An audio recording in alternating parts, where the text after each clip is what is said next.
আল্লাহ পাক রব্বুল আলামিন কিয়ামতের দিন আরেকটা অবস্থা তৈরি করবে। আলোচনা শেষ।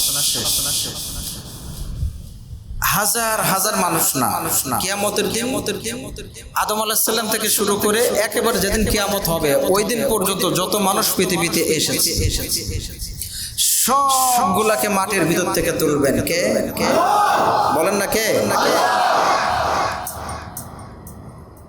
তোলার পরে আল্লাহ বলছেন ইন্নাল্লাহা সারিউল হিসাব, আমি আল্লাহ খুব দ্রুত হিসাব নিয়ে নেব। কি করবে? দ্রুত হিসাব নেবে, একেবারে মুহূর্তের মধ্যে হিসাব শেষ। কেমন কেমন সারিউন শব্দের অর্থ তাড়াতাড়ি হিসাব নিয়ে নেবে। তা আল্লাহর কোরআনের বক্তব্য অনুযায়ী কয়েক সেকেন্ডের মধ্যে বিচার শেষ হয়ে যাবে, কিন্তু সেই কয়েক সেকেন্ডের দুনিয়াবি হিসাব হবে 50,000 বছর। কত বছর? খবর আছে? কেমন হবে দেখেন। আল্লাহ সুবহানাহু ওয়া তাআলা সব আদম সন্তানকে তুলবে, হাসরের ময়দানে জড়ো করবেন। বর্তমান যে ফিলিস্তিনে মারামারি হচ্ছে, মুসলমানদের মেরে ফেলছে, এই বাইতুল মুকাদ্দাস দিয়ে, সিরিয়া দিয়ে, ইয়ামান দিয়ে, সৌদি আরবের কিছু এলাকা দিয়ে বিশাল ময়দান হবে, যেখানে পৃথিবীর মানুষেরা সব জমায়েত হবে, যেটা হাসরের মাঠ হবে। ওই জায়গায় সব দাঁড়িয়ে থাকবে উলঙ্গ অবস্থায়। কি অবস্থায়? পরনে কিছু থাকবে না, পায়ে কিছু থাকবে না, মাথায় কিছু থাকবে না, মাথার মুঠুম হাত উপরে সূর্য থাকবে, তাপ দিতে থাকবে। কম না বেশি? সব ইয়ানফসি করবে। এট দ্য মোমেন্ট আর অলমাইটি লর্ড, আমাদের প্রভু আমাদের সামনে আসবেন। সুবহানাল্লাহ। সামনে আসার পরে তিনি বলবেন ইয়াউমা ইউকশাফু আন সাক। সুবহানাল্লাহ বলেন। আল্লাহর পায়ের গোড়ালিটা এইভাবে উঁচু করে দিবেন, উন্মুক্ত করে দিবেন বান্দাদের সামনে। সুবহান। তাহলে আমার মালিকের পা আমরা যদি আল্লাহর বান্দা হই তাহলে আমরা দেখতে পারবো কি পারবো না? উন্মুক্ত করে দেবেন। তার মানে আল্লাহর পা আছে না নাই? তাহলে বলেন নিরাকার, মিথ্যা কথা। আল্লাহর পা আছে, তবে কেমন আমরা ওটা বলতে পারবো। আল্লাহর পা আছে।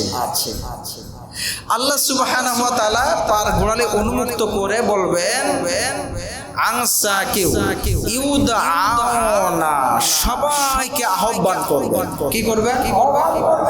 ইলাস সুজুদ, সিজদা দেওয়ার জন্য। কি দেওয়ার জন্য? তাহলে আহ্বান হলো এই সবাই আমার পায়ে সিজদা করো। কথা শেষ? শেষ কিনা? ইলাস সুজুদি, সিজদা করার জন্য আহ্বান করবেন, বলবেন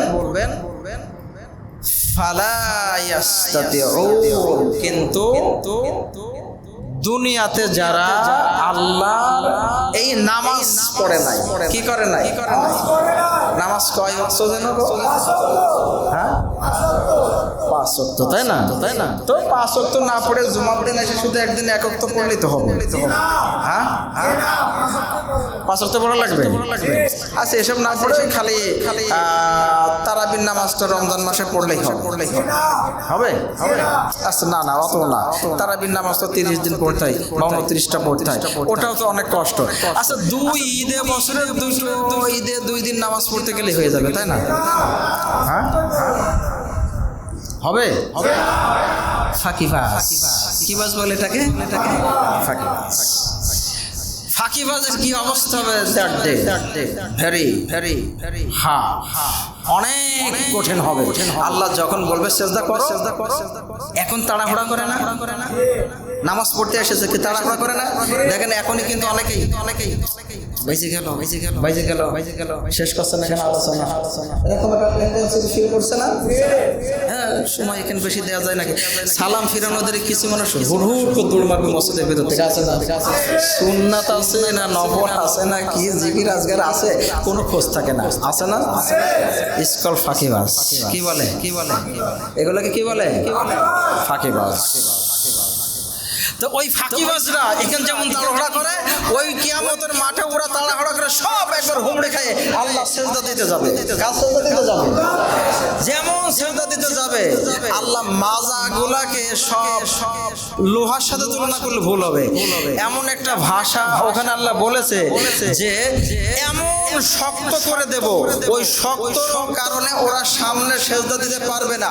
সামনে সেজদা দিতে যায় সব পিছনের দিকে উল্টাইয়া পড়ে যাবে।